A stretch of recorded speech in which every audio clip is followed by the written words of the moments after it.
बुङ के अरे खोकनाको तल छु। दाइ तरकारी लिएर आउनु भएको छ। दाइ कहाँबाट ल्याउनु भयो तरकारी? तलबाट आफ्नै बारीबाट? ए ल राम्रोसँग बेच्नुहोस् है। आज व्यापार एकदम राम्रो होस् है दाइको। बुङमतीको यो मन्दिर सकिएपछिको चाहिँ चौतारा तल यो चाहिँ नि सरी खोकनाको चाहिँ नि एकदमै तल छु म।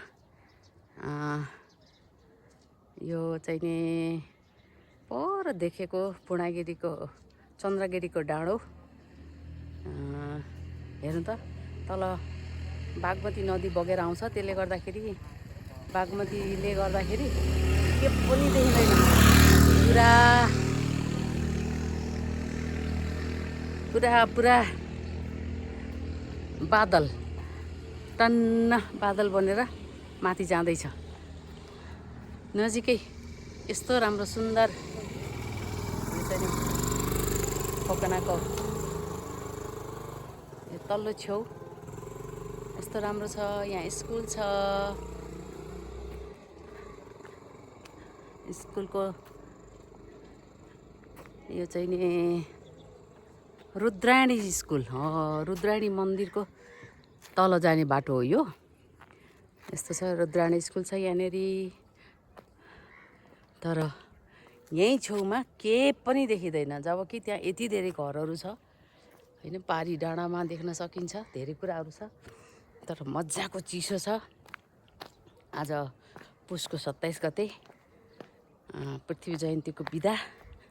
हाम्रो महिलाको लागि महिलाबाट एउटा पिकनिक आयोजना भएको छ। साथीहरूले खुब मेहनत गरेर पिकनिक आयोजना गर्नुभएको छ। त्यो पिकनिकमा जान म हिँडेर आएको।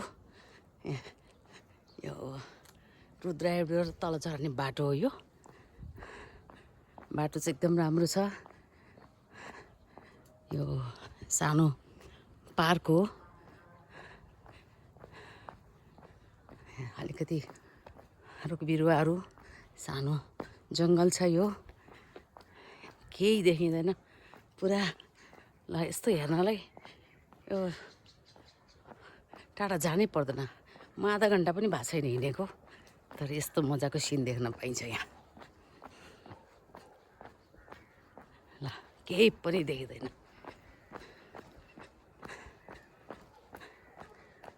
यो बागमती नदीले गर्दाखेरि नदीबाट उठेको बाफ। यो बादल बन्दैछ। प्रकृतिले धेरै कुरा गर्छिन्। एउटा रमाइलो भएको छ मलाई। यो यति देख्नलाई नगरकोट जानु पर्थ्यो। यति देख्नलाई मैले जिल्लामा पहिलोचोटि टन्न बादल देखेको चाहिँ रुकुममा जाँदाखेरि हो। 2047 सालतिर हो क्यारे। ओहो कति दङ्ग परेको थिएँ। तर अहिले आफ्नो घरबाट आधा घन्टा हिँड्ने बित्तिकै यस्तो देख्न पाइन्छ। आज हामी सिकाली चौर ठुलो छ होइन। सिकालीमा गएर खुब रमाउने छौँ। 35-40 जना दिदीबहिनीहरू आउँदै हुनुहुन्छ। थुप्रै खेलहरू खेल्ने रमाइलो गर्ने हाम्रो योजना छ। हाम्रा साथीहरूले जाउला खेलका अभियन्ता साथीहरूले त्यसको तयारी गर्नुभएको छ। कल्पना र शर्मिलालाई धेरै धन्यवाद। सँगसँगै थुप्रै टिम हुनुहुन्छ।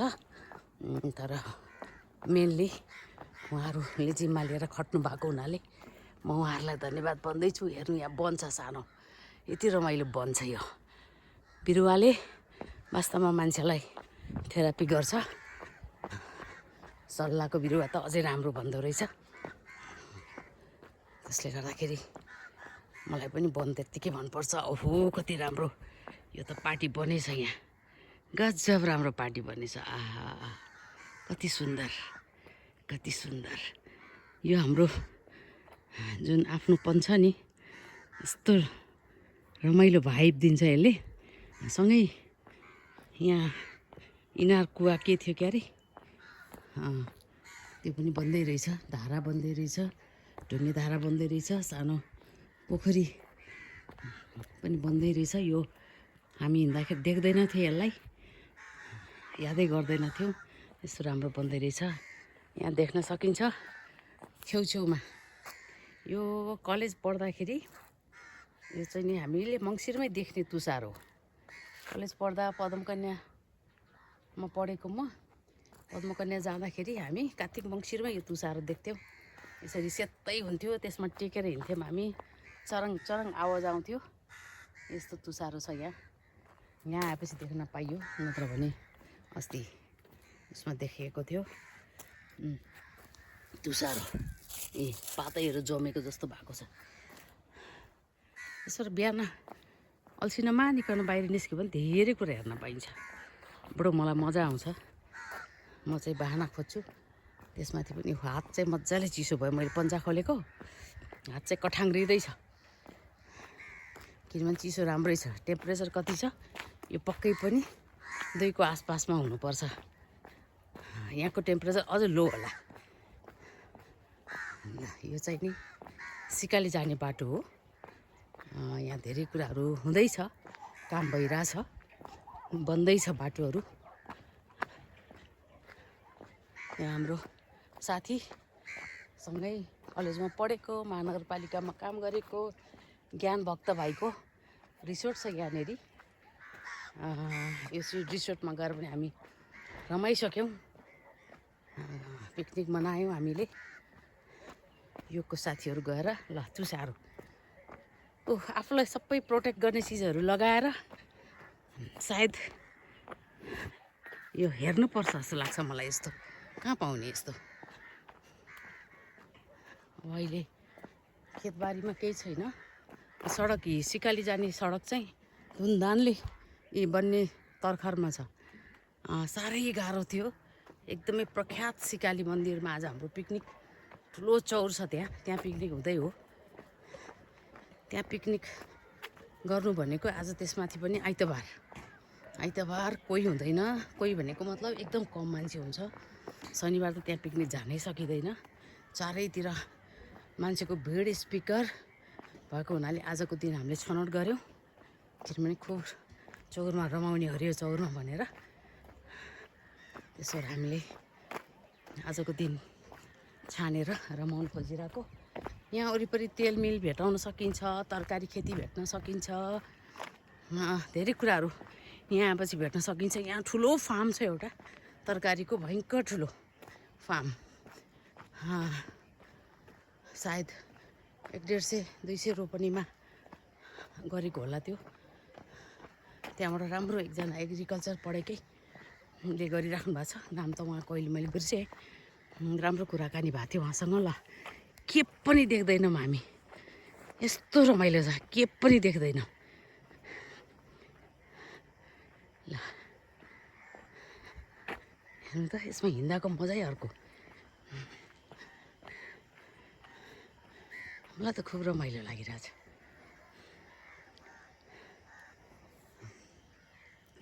म यसरी आएको छु पुरा आफूलाई प्रोटेक्ट गरेर भनेको त्यति साह्रो पनि होइन। यति धेरै चिसो हुन्छ भन्ने पनि थिइनँ। राम्रै चिसो भइरहेछ यहाँ। मलाई फिल दिलाउँदैछ एकदम पताले गएको, केही हदसम्म भए पनि। तर एकदम रमाइलो भइरहेछ। म रमाउँछु यसरी हिँड्नलाई, मलाई एकदमै रमाइलो लाग्छ। मलाई ओछ्यानभन्दा प्यारो चाहिँ बाहिर निस्किने हो, त्यसैमा रमाउँछु। बल्ल देखेँ एउटा घरमा बत्ती, यो तेल मिल होला। यहाँ तेल मिलहरू पनि छन्। कोकोनाको तेल यहाँहरूलाई थाहा छ होला, हामीले पनि बच्चैदेखि खाएको। खर्पणमा तेल बोकेर टिनमा, त्यति बेला हामी सानो हुँदाखेरि उहाँहरू सानो भाँडादेखि लिएर मानासम्म चखन्ची भन्नुहुन्थ्यो। चखन्ची मलाई त्यो याद छ। त्यस्तोमा मान्छेहरूले दैनिक आजको लागि चाहिने तेल आजै किन्ने खाने, त्यस्तो पनि देखेँ मैले। आजको लागि चाहिने तरकारी आजै किन्ने खाने, सबै कुरो फ्रेस। सायद क्रय शक्ति पैसा पनि कम भएर थियो होला सायद त्यो स्टक नगर्ने चलन त्यस्तो देखेको मैले। यो तेल मिल पक्कै हो, यसको नाम मैले देखिनँ। आदर्श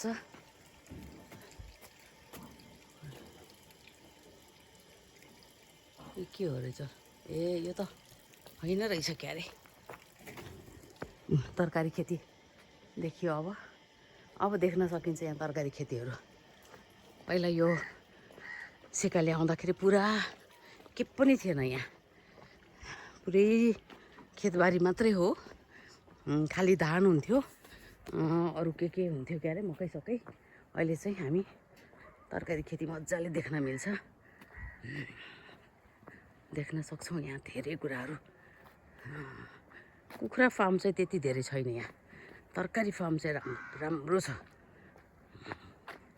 धेरैजना यसरी हरियो तरकारी लगाउनु भएको छ। यो तुसारोले खाएपछि तुसारोले चाहिँ नै बढ्न चाहिँ दिँदैन अरे, तर तुसारो परेको चाहिँ नि तरकारी चाहिँ फलफुल चाहिँ असाध्यै नै मिठो हुन्छ अरे भनेर मलाई सुनाउनु भयो।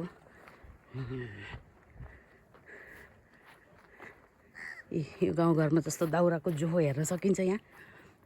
गाउँघरमा गयौँ भने हरेक घरको अगाडि यसरी चाहिँ नि दाउरा पराल मकै देख्छौँ हामी। यहाँ पनि यो फार्म सञ्चालन गर्नेले त्यसरी नै राख्नु भएको छ। यो बाटो अहिले त्यति राम्रो छैन।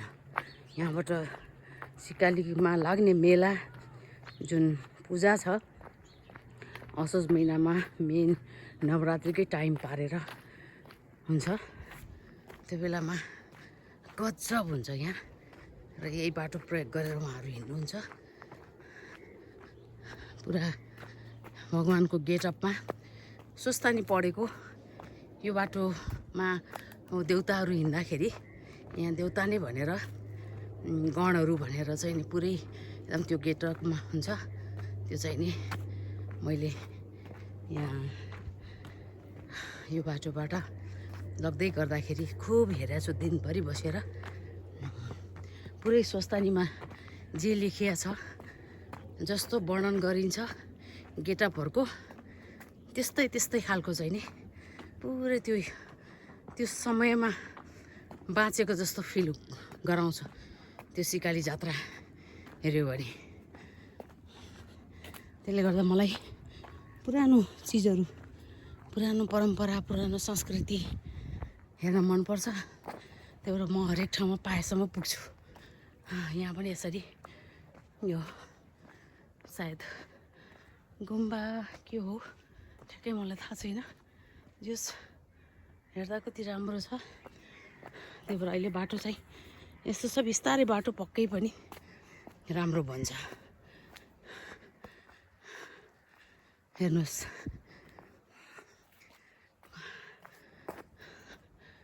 बाहिरबाट आएको मान्छेहरूले प्राय भाडामा लिएर खेती गर्दै गरेको बाटोमा देख्न सकिन्छ। लोकल मान्छेहरूले पनि गर्नुभएको छ, तर स्थानीयले भन्दा पनि धेरै चाहिँ बाहिरकोहरूले आएर गर्नुभएको भेटिन्छ यहाँ। किनभने म मान्छे भेटेसम्म उहाँहरूसँग पनि गफ गर्छु। मैले यो बाटोमा त्यसरी विभिन्न ठाउँबाट आएर मजाले फार्मिङ गरेर राम्रो कमाइराख्नु भएको, खुसी भएको देख्छु म।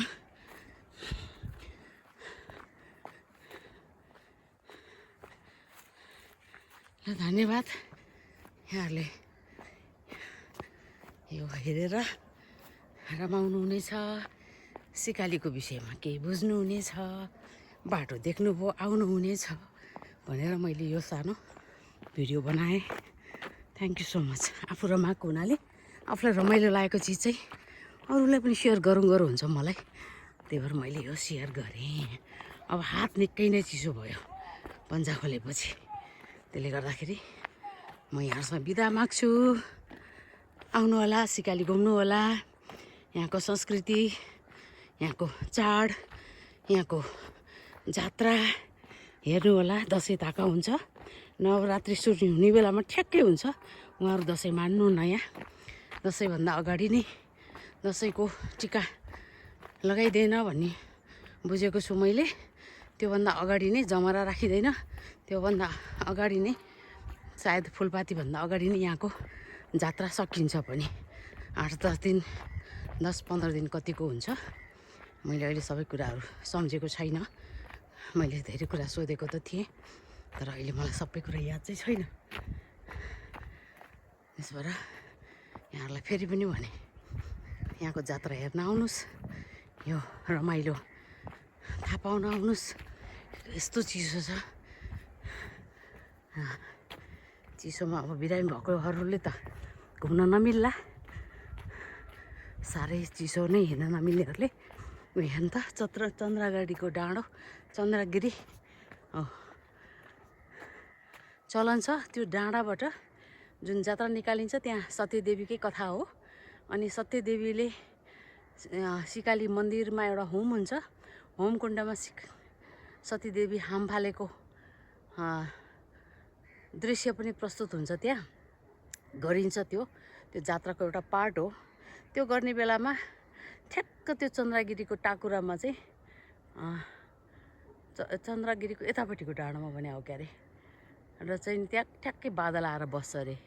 कारण चाहिँ माथिबाट सतीदेवीको आमा बुवा होइन, उहाँहरूले चाहिँ हिमालय पर्वतको माथिबाट, हिमालय त होइन यो तर यसको माथिबाट उहाँहरूले त्यो हेर्नु हुँदैन भनेर बादलले आएर छेकिदिन्छ अरे सत्यदेवीले होमकुण्डमा चाहिँ हाम फालेको भन्ने सुनेको छु।